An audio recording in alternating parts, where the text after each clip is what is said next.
वकार, हिम्मत और बुलंद हौसले की मालिक थी सुषमा स्वराज। सदर जमहूरिया लिखते हैं अपने ट्वीट में कि उनकी खिदमात के लिए मुल्क हमेशा उन्हें याद रखेगा। तो सदर जमहूरिया रामनाथ कोविंद का ट्वीट हम आपको दिखा रहे हैं, जिसमें वो कहते हुए नजर आ रहे हैं कि उनकी खिदमात के लिए मुल्क हमेशा उन्हें याद रखेगा। अगर वज़ीर आज़म नरेंद्र मोदी की बात कर लें तो वज़ीर आज़म नरेंद्र मोदी ने आज खराज अक़ीदत तो पेश किया ही, तस्वीरें तो हम आपको दिखा रहे थे। और इस वक्त मरकज़ी वज़ीर दाखिला अहमद शाह खराज अक़ीदत पेश करने के बाद रिहाइश गाह के बाहर दिखाई दे रहे हैं, वापस लौटते हुए दिखाई दे रहे हैं। और सदर जमहूरिया रामनाथ कोविंद का आपको ट्वीट भी दिखा रहे हैं। उन्होंने कहा कि एक अजीम शख्सियत को मुल्क ने खो दिया है और उन्होंने जो कारनामे अंजाम दिए थे उसे मुल्क हमेशा याद करेगा। अगर बात वज़ीर आज़म नरेंद्र मोदी की जाए तो वज़ीर आज़म नरेंद्र अमित शाह मीडिया नुमाइंदों से मुखातिब है।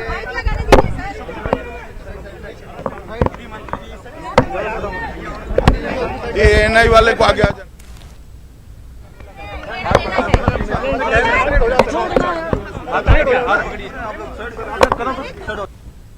तो सुषमा स्वराज की रिहाइश गाह के बाहर निकलते ही मीडिया नुमाइंदों का तांता लगा हुआ है। मरकज़ी वज़ीर दाखिला से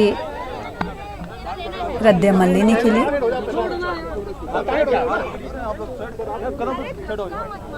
एक सेकंड भाई, सर पीछे रहिए बस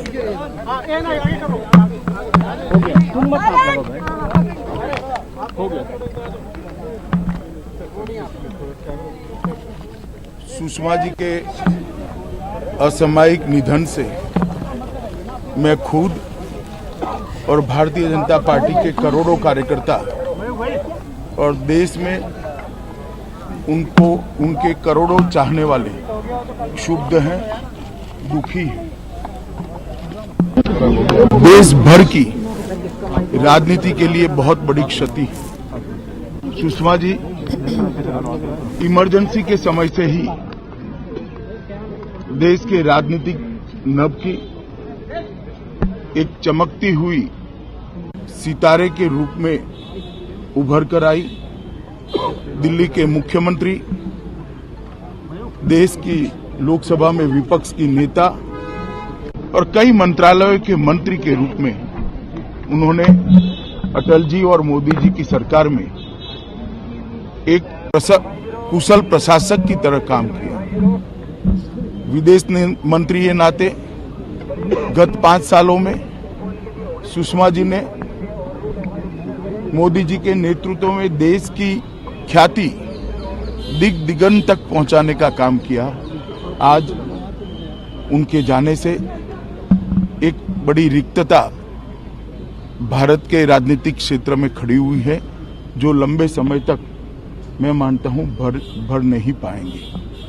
आज भारतीय जनता पार्टी के करोड़ों कार्यकर्ता और भारतीय जनता पार्टी के पूरा नेतृत्वगण और व्यक्तिगत तौर पर मैं भी सभी अत्यंत दुख के साथ सुषमा जी को विदाई लेने के लिए अपना मन तैयार कर रहे हैं।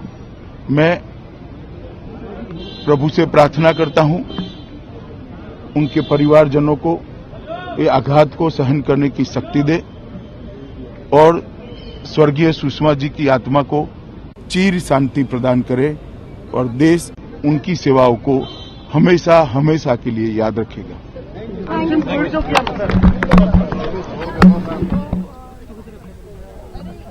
तो मरकज़ी वज़ीर दाखिला अमित शाह को आप सुन रहे थे कुछ देर पहले, और इस वक्त टीवी स्क्रीन पर आप वज़ीर आज़म नरेंद्र मोदी को देख रहे हैं। कुछ देर पहले की हालांकि ये तस्वीरें हैं जब वो रिहाइश गाह पर सुषमा स्वराज के पहुंचे और जज्बाती होते हुए देखे गए जब वो उनके अफराद खाना को पुरसा दे रहे थे। किसी को भी यकीन नहीं हो रहा है कि ये अजीम लीडर, ये बेहतरीन शख्सियत उनके दरमियान नहीं है। तस्वीरें उस वक्त की हैं जब वज़ीर आज़म नरेंद्र मोदी सुषमा स्वराज की रिहाइश गाह पर पहुंचे थे और फिर उन्होंने खराज अक़ीदत पेश किया और खराज अक़ीदत पेश करने के बाद वो जज्बाती दिखाई दिए। राहुल गांधी की अगर बात करें तो राहुल गांधी ने भी ट्वीट किया है साबिक, और कुछ देर पहले वो रिहाइश गाह पर भी खराज अक़ीदत पेश करने के लिए पहुंचे। ट्वीट की अगर बात की जाए तो ट्वीट में उन्होंने लिखा है कि मैं सुषमा स्वराज के इंतकाल की खबर से दुखी हूँ। वो गैर मामूली खूबियों की मालिक खातून थी। दुख की इस घड़ी में उनके अहले खाना के साथ मेरी नेक ख्वाहिशात हैं। आसमान तेरी लहर पर शबनम अफशानी करे। अपने ट्वीट में इन तमाम चीज़ों का उन्होंने जिक्र किया। तो ये ट्वीट्स हम आपको दिखा रहे हैं जो बड़े लीडरान की जानिब से किया गया। अगर अमित शाह की बात करें, कुछ देर पहले वो इजहार ख्याल कर रहे थे, लेकिन ट्वीट की अगर हम बात करें तो अमित शाह ने, मरकज़ी वज़ीर दाखिला ने सुषमा स्वराज के इंतकाल पर ट्वीट किया। उन्होंने कहा, हिंदुस्तानी सियासत के लिए गैर मामूली ये नुकसान है। मैं तमाम बीजेपी कारकुनान की जानिब से खराज अक़ीदत पेश करता हूँ। 1986 से उनके साथ काम करते हुए पार्लियामेंट में जब वो विपक्ष की नेता थी तब भी 5 साल पूरी मजबूती से उनके साथ काम करने का अवसर मिला। वो उनसे बहुत भी कुछ सीखा है हम लोगों ने। उनका कोई भी विरोधी नहीं था। वो विरोधी दल की नेता रही पार्लियामेंट में, लेकिन सत्ता पक्ष के लोग भी उनको अपना विरोधी नहीं मानते थे। भारतीय जनता पार्टी के लिए बहुत बड़ी क्षति है, देश के लिए बहुत बड़ी क्षति है, हम सब के लिए बहुत बड़ी क्षति है। उनकी इतनी यादें हैं जिनको भुलाया नहीं जा सकता। सुषमा जी जैसी नेता विरले ही पैदा होती है। पूरी दुआ है कि ईश्वर उनकी आत्मा को शांति दे। बीजेपी